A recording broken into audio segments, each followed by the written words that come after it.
Hello, everybody. My name's Tony Cardenas, and this is the Indy Real Estate Market Weekly Update. This week, we have a special guest, Shelly Specchio, the CEO of MIBOR, Shelly Walters with EXP, Kyle Morris with FC Tucker, and Justin Griffith will not be on the show today because he doesn't feel well. But anyway, we're going to talk to Shelly about MIBOR on the second half of the show here. And Kyle, how's it going in the market? I mean, it was a really interesting week, right? We had a long weekend. I think the numbers are kind of reflective of that. It was a little bit slower. Yeah. It's a wind down of the summer. Typically, people go and do things this weekend. Long weekend. Right. So, I think it's just one of those things. It's similar to 4th of July week. We dealt with this in July. We dealt with it with Memorial Day, and it just impacts the numbers. So, we just got to take it all with a grain of salt. I think the broader market is still just continuing to do what we've been seeing it do for the most part. Yeah, Shelly, what do you say about the market that we're after the big long weekend? I think it was pretty interesting how many houses did sell over the weekend because, if I look at my Carmel stats, 34 houses hit the market, which I wouldn't think that we would have very many houses hit the market on a major, 4-day holiday or 3-day holiday weekend. But now, let me ask you a question. Is that a good thing to list on a long weekend like that? To me, if it were my house, I don't know. So what do you think? I had people that are in my pike to get ready to list, and we did not choose to list this weekend. That's just my opinion because I think that it's hard. A lot of people I always want to have as many buyers in front of my listing as I possibly can. A lot of people traveling. And if everybody's leaving town, that means I just lost the amount of potential buyers.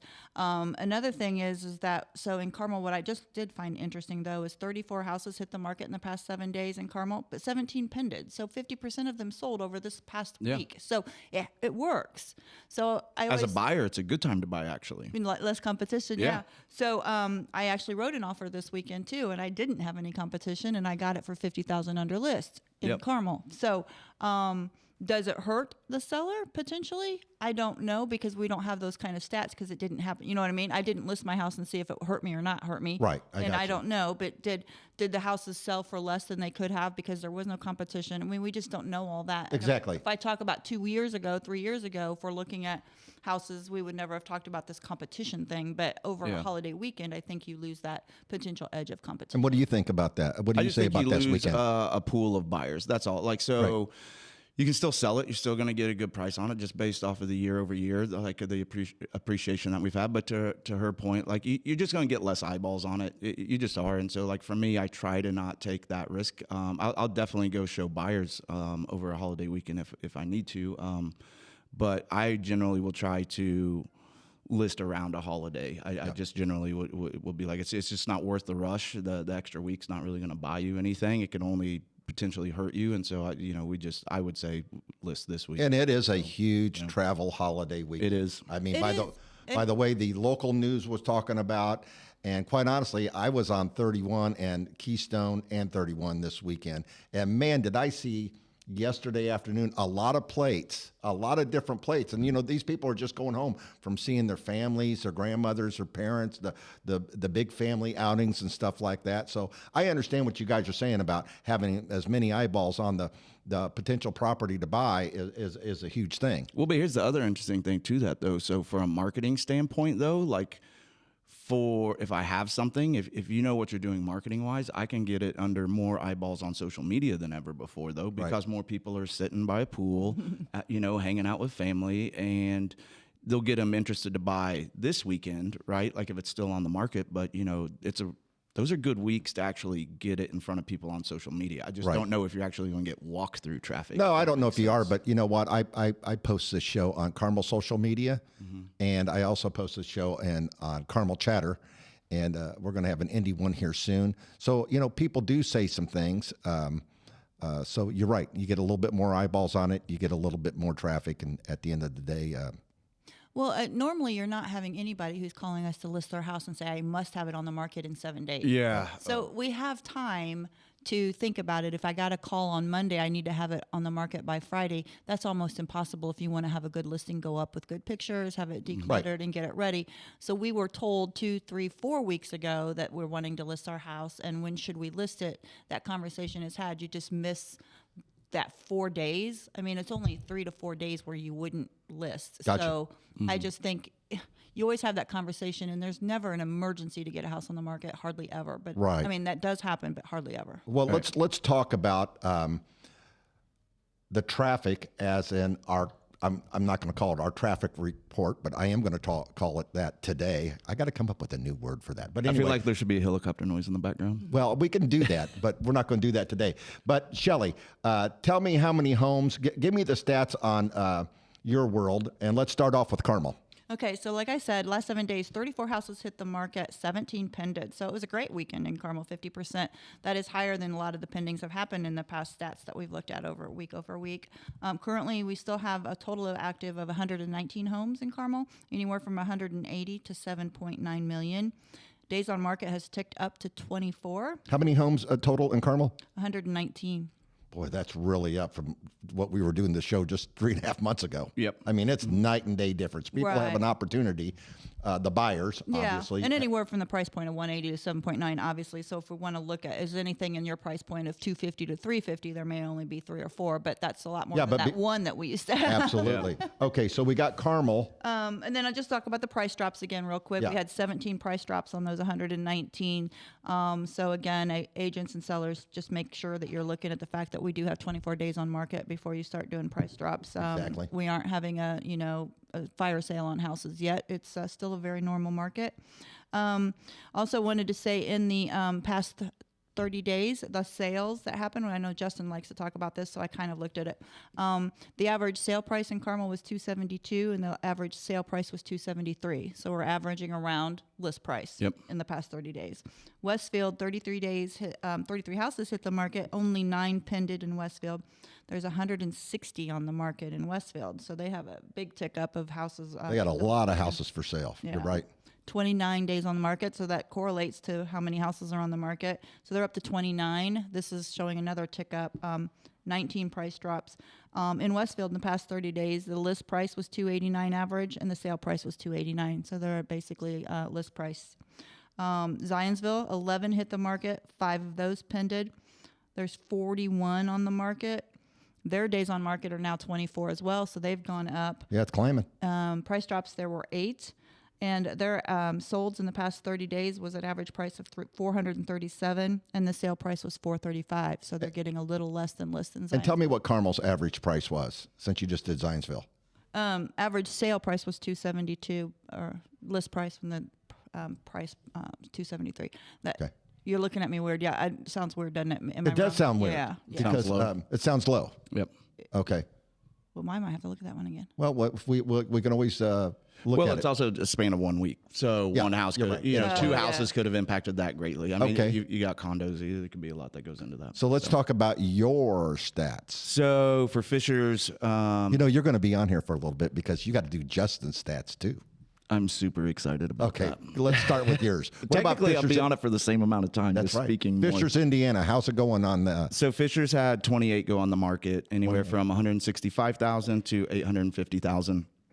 And so very similar to what Shelly was saying, 15 of them pended, 13 of them are still on the market. There's 126 total active on the market, and the days on market is 19, which has gone up a little bit. And when we're talking about days on market this week in particular, that absorbs that weekend that Absolutely we just went through. It does. So, and even then next weekend, I think it'll impact it. So I'm curious to see if like in 2 weeks, it like tempers just a little bit, back down to like 14 to 18. I just don't know. It'll be interesting to see if we revisit that. Noblesville was a little bit different though. So Noblesville had 33 go on the market, and only 6 of those pended. Right, which is it was a really different week. A really different week, right? If the Labor Day wasn't there, I think we'd be talking a different story. 100%. Right. 27 are still active, right? But to your point though, with that weekend, it actually for Noblesville, if you had a lake property, would have been a great time to list. Gotcha. Because everybody would have been on the lake, right? I got you. And there's been a lot of properties that have sold on Morris this year. So Right. there's 120 actually on the market in Noblesville, and average days on market is 24. So that's gone up. And that's why I was a little bit surprised they went up a little bit disproportionately this week. Usually it's a slow trickle. This one, it kind of jumped like by 5 on me, but. Okay. Let me take a quick pause here for just a minute, okay? Yeah.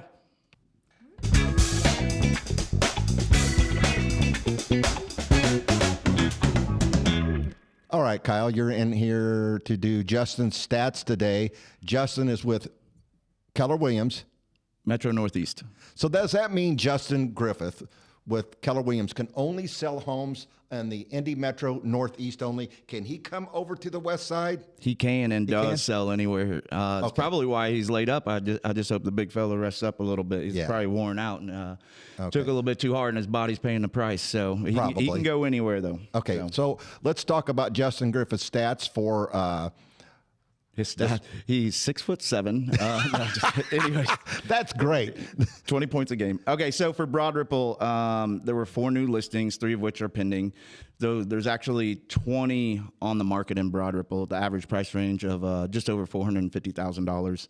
There was 3 closings this week, average at $275,000. 2 of them were at actual list price, right? So back to like what Shelly was saying, even though things are sitting on the market a little bit longer, still getting list price as long as you're understanding what the temperature of the market is, right? Mm-hmm. So it's at like 76 degrees. Is that what you mean? Yeah, 76 degrees, slight overcast. Gotcha. Yeah. So, okay. In Meridian Kessler, there were 6 new listings. So we've actually feel like we've been seeing a pretty good trend in Meridian Kessler. So it's never like gangbusters, but it's always steady, and they're always doing really, absolutely. Really well. 6 new listings, and what else? There's 25 currently on the market there. Okay. Average price is $565,000. 2 of them appended, and there was 9 closings. And on those closings, the average price was $436,000, and all were actually under list price in Meridian Kessler. Okay. Yep. In Fountain Square, there was 2 new listings that went on the market. Both are now pending, and 2 closings that were both under list price last week. It was at $275,000, but there's 28 actively on the market in Fountain Square. Yeah, okay. But the 2 that went live area. both went. It's a really good both area. Sold. Yeah, it's a great area. And then in Bates Hendricks, we have 3 new listings. 1 of those 3 pended. There was 2 closings this week. Both of them were at list price, which is good for that area as well. It's down at 217. There's 13 active on the market, and they're at 315. So the 217s are ones that need some of the renovations in there. Right. So it's a great area, though. And who was this traffic report by? It's for Kyle Morris on behalf of Justin Griffith. And who's Justin with again? He is with Keller Williams Metro Northeast, I believe. It's a lot of words, but he's really on the northeast. So everything that he gives us is really kind of northeast, if you think about it. Except for a little bit of Meridian Kessler. Bates he's Hendricks kind of is a getting little on the bit- west side where he shouldn't be. Yeah. Well, it's still Bates Hendricks is the only one that's probably west of Meridian there. So let me ask you a question. We have to talk to Justin about this. I mean, it's Indy Metro Northeast, so it's a lot. I feel like we need one big acronym for it. Okay. So, but anyways, those are the numbers, man. I hope he gets some rest. And we'll be right back to you in just one moment.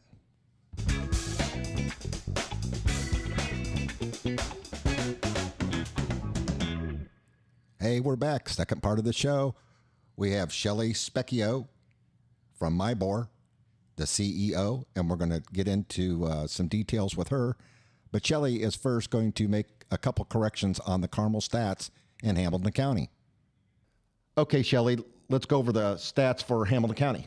All right, so in Carmel, in the last 7 days, 34 hit the market. 17 of those pended, so 50% over this Labor Day weekend did pin. So it did turn out to be a pretty good weekend for sales. Currently, all active in Carmel is 119. 180 to 7.9 is the price points. 24 days on market for Carmel over the past 7 days. So again, we'd probably have a holiday issue there, but they did tick up a little bit. Right.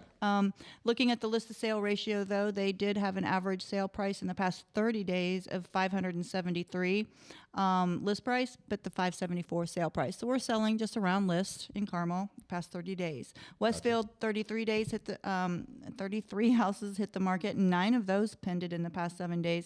Currently, though, there's 160 homes on the market in Westfield. 29 days on market for them. So they're ticking up a little bit.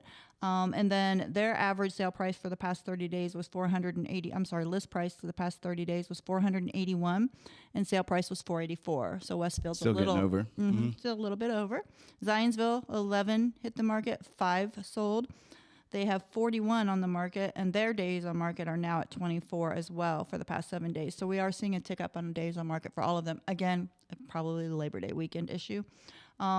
Their average sale price, list price was $645, sale price $644, so a teeny bit under list and average. So we're just hovering. We're not doing those huge escalations anymore. Exactly. And the days on market are a little bit longer. It's giving buyers opportunity to go out here and not have to just drive up to 2 houses, say which one you want, and, And we keep saying, actually go back twice. Yeah. Right. Sleep on it. Yes. Oh my gosh. That's a I can't believe how Well, I many think that's a houses really I've good been thing to for a twice. buyer. The prior market where somebody said, hey, I got to buy a home and I have to have it right now, and you can't even have enough time to walk through it and buy something, I wouldn't have been able to do it. I would have had to say, I'm going to rent and wait for an opportunity like this, because I think this is a better way to buy. Well, and what's anything. interesting is, as we have Shelly here from Exactly. MIBOR with stats, I would be very interested Shelly to see. Specchio with MIBOR, the CEO, is with us today. And Shelly, thank you for inviting her to the show. This I is thought great. she could really help us with, everybody who's listening, just some more information. But Hi, Shelly. What I was saying about the stats, though, would be that she, or where we could find, are the houses selling now and staying sold, or what I should say, not coming back on market. So these people that are now having time to think about it, see it twice or whatever, because More I committed know buyers. we were seeing a lot of back on markets because I think buyer remorse or whatever would happen. But now that people can think about it and sleep on it, take some time on it, it'll be interesting. I might want to try and look at some of the back on market stats. Yeah, it will be interesting. Thanks, you guys, for having me. I'm really glad to get to join you guys. I've been listening to your podcast, so this is very fun to join you. So I hope I live up to it with all the right numbers. You guys are so great about the numbers. I'm sure you will. We set the bar low, so you're good. You'll do great. Well, you know MIBOR backwards and forwards. Yep. So we just really appreciate that you could join us today, and some of the information that you have, if people listening could just kind of quickly understand what your role is and what MIBOR's role is. Oh, gosh, that'd be great. I'd love that. So MIBOR Realtor Association is the trade association for real estate in central Indiana. We are, realtors are the cream of the crop, right? The step above. It's the people who subscribe to a code of ethics and really have the best interest of the consumer, and we are the association to hold that up and help them out. We also are the BLC, the Broker Listing Cooperative. That is, in other markets, they refer to that sometimes as the Multiple Listing Service, or MLS. And so, again, we name it a little bit differently here in central Indiana, because we want to focus not just on the listings and the data, but actually on the cooperation that happens when competitors come together in the best interest of the buyer and seller, right? Yeah, So it's like this podcast. Like, I think that's one of the best things about it is we have people from different brokerages all on here working together to educate the consumer. Yep. Super cool. So we're about 10,000 members in MIBOR, and I've been the CEO since 2017, so about 5 years. Shelly and I went through the REAL class together, so that's how we got to meet, which was very special. And that is our Real Estate Leadership Academy. Right. So we graduated together. Now Kyle is going through our Kyle is going. And Next week, I've got it next Wednesday, so we can't move the podcast to next Wednesday for the record, or I'll get in trouble. Real is absolutely awesome, and that is how I met Shelly. And I just know that you give so much to MIBOR, and you give so much of your time and your heart into MIBOR, and I really loved working with you, and I love the fact that you're the head of MIBOR, because if people really didn't know you yet or don't understand what you do or who you are, you care a lot about this whole situation and the whole market. So, well, you're right. I mean, I'm a late night reader, and I was going over MIBOR in the last couple of weeks, and it's just so many things that are on MIBOR that I didn't even know. Okay. Which, just for a few things, ethical concerns and disputes, commission disputes, ask a question, report a concern, the events that you guys have. I was looking at the event calendar, and quite honestly, you know, I'm not on this thing every day, but the event calendar is really, really good. So other real estate agents can go to these events, which is, you know, you got a lot of them just for the month of September. You know what I mean? It's busy. Do you attend a lot of those yourself? I do. And then one of the really great things about this organization in particular is that the volunteers are our actual members, realtors, boots on the ground, and our affiliates as well, our loan officers and our title reps. Everybody's very engaged, much more than in other marketplaces. And so we have these divisions which are geographical around, because we cover such a large area. Sure. Then they How many counties did you say? 16. 16 counties. 16 counties, 10,000 members. So there's all these smaller meetings, smaller hookups and networking where you could really come together and talk about the market, talk about what you're seeing, teach each other, learn. You know, often there's educational. You guys should go. You guys would be great speakers. Well, you know, here's one. You know, here's one that a lot of realtors should probably learn.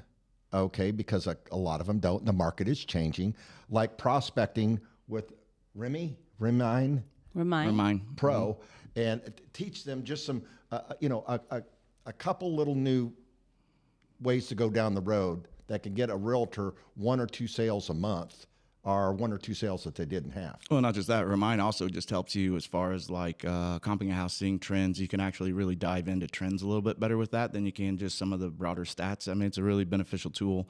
And to your point, like Jeff, who was here last week filling in for you. Filling in for who? For Shelly. For Shelly, right. The other, now I'm confused because there's 2 Shellys There's 2 at Shellys. the same time. So filling in for Shelly Walters, but he's involved with Northside Division, right? Like he holds position and he's super engaged. So to your point, like we do have really, really good engagement from really good realtors who help educate and then get, you know, when I was newer, they got me involved, right? And it made me feel like I belonged and then wanted me to help give that back as well.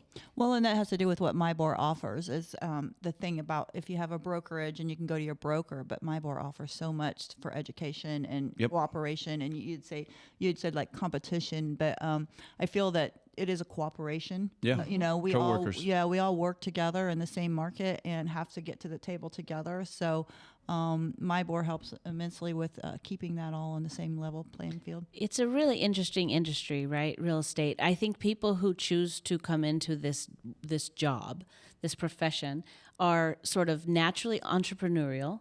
They're sort of naturally independent, but they're also really connected to the community. And that is, That's exactly you don't right. see that in all industry, right? It's very specific to the real estate industry and the profession.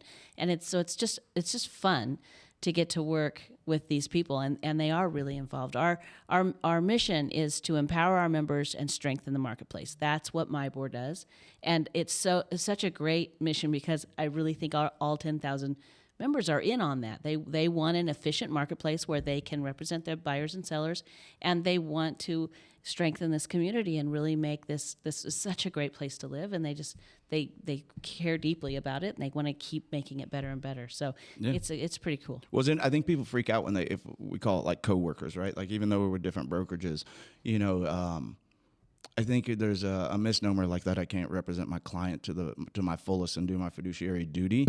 If I'm sitting there talking and have a good relationship with the other agent, it's more about the professionalism and the communication involved between the two of us. It's not about, hey, what are you doing tonight after work or anything like that. It's more about the communication style and stuff like that to avoid any toxicity within it. No adversary, yeah. Right. Like I mean, you're going to have things come up, and I have to represent my client and all those things. But it's how do I portray it to still get what my client needs accomplished, what your client needs accomplished. You can still fully represent your client and still be professional and ethical and communicate well. Right. And I would say the more you're involved and the more you actually know each other as people, the more clear your communication can be, and that is absolutely in the best interest of both clients. And where boundaries are, where like like this is not a personal thing. This is just where we have to draw a line in the sand, and like you know me as a person, like this is not personal, this is professional, and it just conveys better, right? So I totally agree with that.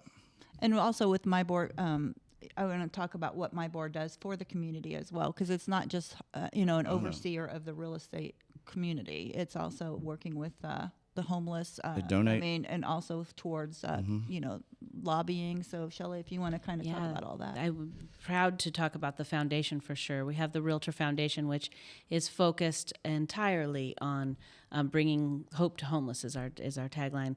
It is sort of, it's been described, the best way I can describe it that's been described to me is it's sort of like a United Way for real estate for homelessness. So we grant we energize our real estate profession, people give, and we then grant money out to organizations that provide services to the homeless. Exactly. And how many organizations? I heard that number. It was like I heard like lots. Yeah, it's a lot. There's a couple organizations I'm involved with that I know have received money to help for. That's really good. I mean, just to help people kind of like level up to the next thing. So like even like past homelessness, like how do you ensure that? And so how do you pivot from then homelessness to halfway house, then up from there, right? So homelessness is like much broader scope than just like getting out of the very first situation. It's like transitioning to not go back there as well. And abuse shelters and stuff like that. That's exactly right. And it's transitioning, what you just said, transitioning from that into home ownership. Ultimately, that's the long-term growth. So the last 2 years, we have granted over $250,000 per year out to support this, and really making strides. It's really quite wonderful. Over 4,000 people are helped. The average age that's an average of about a little over $10,000 a month. That's really unbelievable. It's impressive. It's very it goes back to what I say about this industry, about this profession. These people care about the community because that is almost entirely member money. Member meaning realtors and our affiliates and sponsors, and coming and being a part of, like, we have a golf tournament coming up on the 15th of September. Right. And so, but they care. They really, really care. And the average age of the homeless in central Indiana is 7 years old. So it's not what you think. Yeah, it never is. And also, we always say it's not just Indianapolis, Indiana. Yeah. So back to the golf. It's everywhere, man. Back to the golf outing that's coming up on the 15th. I'm not a golfer, but is the sign up for that done, or is it? It actually sold out. So it's sold out. Okay, I'm just going to say thanks for plugging that when you know that nobody can actually come. Yeah. But next year we're next year, absolutely, we have it sponsorships. mid September every year, and it's such a fun You know, time. what we need is we need a list, and we'll get it from you later. We need a list of all the events that MIBOR is going to do, like from here to next year, and we just need to announce them at least once every 2 or 3 weeks to get the people out there. I would love that. Yeah. We'll make there's things that they do where just anybody could come to. Where, of course, I mean, you've got mayors coming talking about projections for or development plans, all types of stuff. Like it's way more than just about our industry, so to speak, right? Like there's a lot of education that goes into it. So that's really, really great. So. What was your information, Shelly? I know you brought in some stats that you were going to show us about the what's going on. Did you have anything specific you wanted to talk to us about? What you're seeing in I know you're talking 16 counties. We're talking 16 counties, and I've been looking at the numbers sort of year over year because we've had a long, steady decline, long, steady increase, right? So since 2009, it's been a long, steady decline of inventory, and that's sort of been the big story, of course, this last year, how tight the inventory is. But we're seeing it tick up a little bit, and that's a good thing. The days on market that you guys are talking about, new you're seeing market them tick up.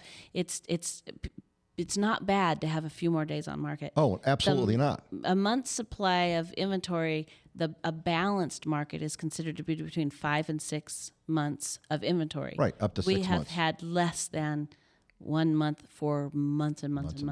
Right. So if we can, we're still below a month, but if we can start ticking that up a little bit, it just creates a better balance for the marketplace. So we're tracking that, and then so that's sort of the supply side. On the demand side, we always, of course, are tracking median price, and we're seeing that.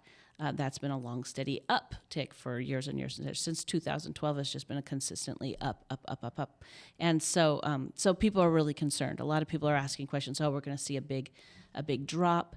Are we going to see 5%? Like, what if there was 5%? So we figured this out. I was speaking about this yesterday. 5% drop off the median for the whole market area would take us down to like 269. Well, 273 or something. So it's like what is that number you're talking about? 273 what? Average price for a house. Yeah, gotcha. Median price would be $273,000. That'd be a 5% off where we are now. Yeah. And if it was 10%, which would be huge, and all of the experts I've been talking to are saying that's just very, very unlikely. But that's what people are afraid will happen. Right. That would still take us to be $10,000 more than last July's median price. Wow, that's crazy. So if the market fell 10%, we Right. would be ahead of where we were last year still. Because it's not that people freak out about change. It's not really the change. It's like, when does the change stop? Right? Like that's the scary part, right? Because 5, people are like, okay, we could do that all day. 10, it's like, but does it go to 15? Right? Like that's how people think, right? When it's really like, no, we're in a good spot. Yeah, and we're so far from where we were. When I moved here, which, as I said, was about 5 years ago, the median price was like $149.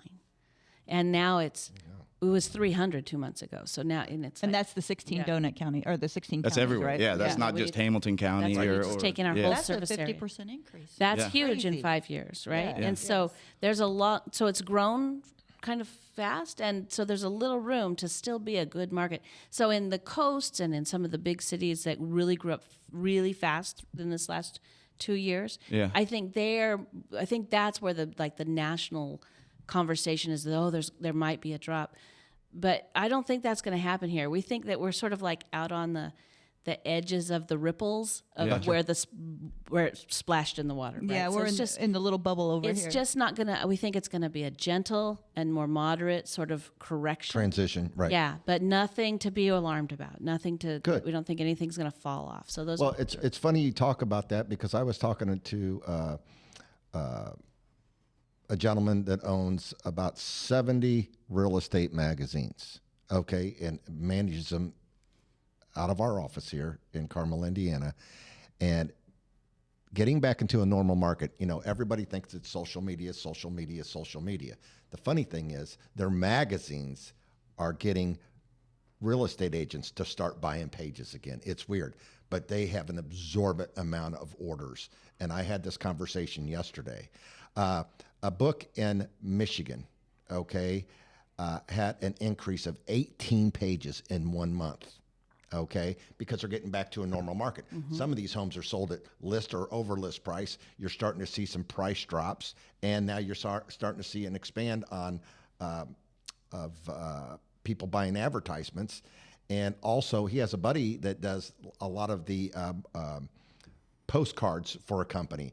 That business for him has been dead for a long time. This guy's business is getting back there. Okay, so you're starting to see little tiny things that are getting back into a normal market, like you're talking about. But you're right, we're not going to have the big crash. But everybody wanted this. It's just that it went to it so quickly. Right. It feels wrong. Right, and that's why people. But let's not discount Went the to fact the that price so high.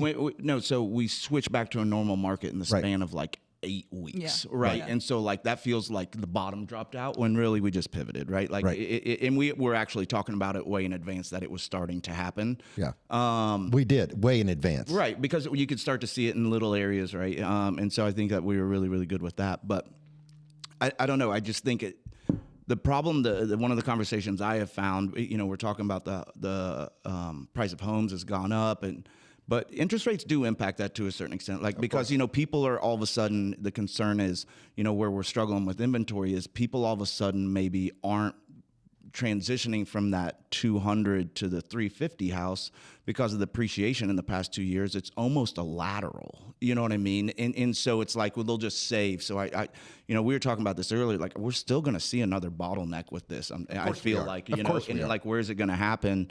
All of a sudden, if interest rates go down a little bit, people are going to be leapfrogging, to get that houses again. Like that's what happened like in the past 2 years. The interest rates went way down, and then everything went up in value, and people were jumping from $200,000 houses to like $480 out of nowhere instead of like 200 to 280 or 320 to 400. And so that I'm curious to see if that will happen. Well, on the other side of the fence, you are. I mean, the 30-year, the 15-year rates are up.